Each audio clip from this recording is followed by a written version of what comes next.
सोपं साहित्य, झटपट कृती आणि भन्नाट चव. अगदी प्रवासासाठी, डब्यासाठी किंवा घरच्या जेवणासाठी परफेक्ट असलेली ही तिखट पुऱ्यांची रेसिपी. चला तर मग आपण पाहूयात. नमस्ते, मी पल्लवी. सिम्पली कुक विथ पल्लवीमध्ये तुमचं खूप खूप मनापासून स्वागत आहे. इथे आपण तिखट पुऱ्या बघत आहोत किंवा ह्याला कुणगुळे पण म्हणतात आमच्या इथे. तुमच्या इथे काय बोलतात हे मला कमेंट करून सांगा.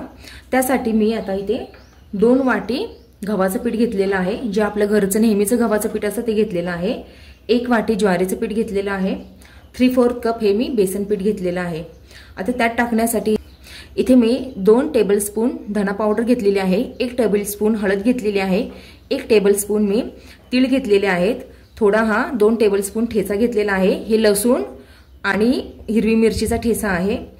हे मी जिरं पावडर घेतलेली आहे 1 टेबलस्पून. इथे ओवा थोडा घेतला आहे, 1/2 टेबलस्पून हा ओवा आहे. चवीनुसार मीठ आणि भरपूर कोथिंबीर घेतलेली आहे. आता ज्या वाटीने तुम्ही मेजर करणार त्याच वाटीने 1 कप हे घ्या आणि 3/4 कप हे चणा पीठ घ्या. चला तर मग आपण इथे रेसिपीला सुरुवात करूयात. इथे मी आता गव्हाचं पीठ हे टाकून घेते. हे 2 वाटी आपण गव्हाचं पीठ घेतलेलं आहे. इथे 1 वाटी मी ज्वारीचं पीठ घेते. 3/4 कप हे मी चणा पीठ घेते. आता हे छान आपण असं मिक्स करून घेऊयात. हे सर्व पीठ आपण मिक्स करून घेऊयात. आता यामध्ये इथे मी धना पावडर, जिरं पावडर, हळद, हिरवी मिरची आणि लसूणचा ठेचा, इथे आता मी पांढरे तीळ हे टाकून घेते.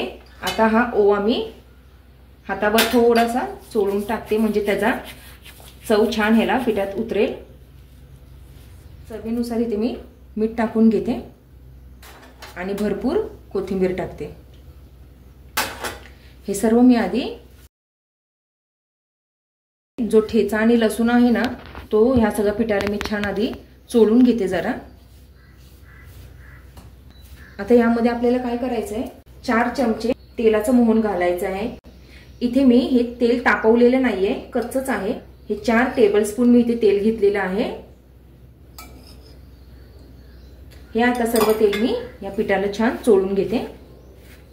इथे तर आपल्याला पिठाचा हा घट्टसर असा डो मळून घ्यायचा आहे. आपण पुऱ्यांना मळतो तसा पातळ करायचं नाही. घट्ट मळलं ना मग त्या पुऱ्या टम फुगतात आणि ते तेल पण जास्त पित नाहीत. तुम्हाला माझी रेसिपी आवडतात का? आवडल्यावर हे कमेंटमध्ये नक्की सांगा, म्हणजे मला पण कळतं तुम्हाला काय बघायचं आहे किंवा कुठली रेसिपी आवडलेली आहे. चला आता आपण ह्याच्यात लागेल तसं थोडं थोडं पाणी घालून ह्याचा घट्ट असा डो करून घेऊ. बाहेर पाऊस पडतो आणि अशा पावसात आहे ना अशा तळलेले पदार्थ खायला खूप छान लागतात. रोजची भाजी चपाती खाऊन पण कंटाळा आला असला ना तर तुम्ही अशा ह्या तिखट पुऱ्या करू शकता. थोडं थोडी तुम्ही पाणी ऍड केलेलं आहे, एकदम करू नका, नाही तर पीठ हे पातळ होईल. आणि जरी पीठ समजा पातळ झालं, नवशिक्यांना मी सांगते, तर त्यात तुम्ही थोडं ज्वारीचं आणि थोडं गव्हाचं पीठ परत तुम्ही ऍड करू शकता. टेन्शन घेण्यासारखं किंवा चुकण्यासारखं ह्या रेसिपीमध्ये असं काहीच नाहीये. हे पीठ हे घट्टसर असं मळून झालेलं आहे. ह्याला मी एक तेलाचा हात लावलेला आहे आणि छान हे असं मळून घेतलेलं आहे, तुम्ही बघू शकता. आता आपण ह्याच्या छान पुऱ्या लाटून घेऊयात. हे 5-10 मिनिटं भिजत ठेवलं तरी चालतं किंवा नाही भिजत ठेवलं, घाई असेल आपल्याला नाश्त्यासाठी किंवा कशासाठी डब्यात येण्यासाठी, तरी पटकन केलं तरी चालतं, तसं काही नाहीये. हे बघा, हे असं जास्त पातळ नाही आणि जास्त घट्ट पण नाही. हे जास्त वेळ भिजत ठेवू नका, कारण हे जे ज्वारीचे पीठ असल्यामुळे ते पातळ होणार आणि मग पुऱ्या ह्या टम फुगणार नाहीत.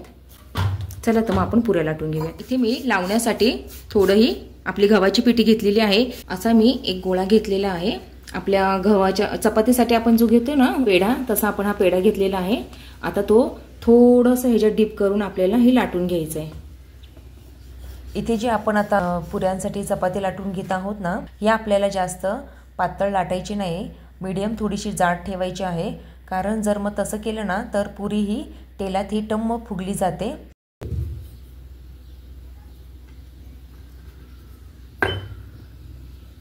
ही पुरी जर प्रवासासाठी किंवा डब्यासाठी जर न्यायची असेल ना तर ती जास्त कुरकुरीत न करता थोडी सॉफ्टच ठेवा, त्याच्यामुळे ती जास्त दिवसही टिकली जाईल.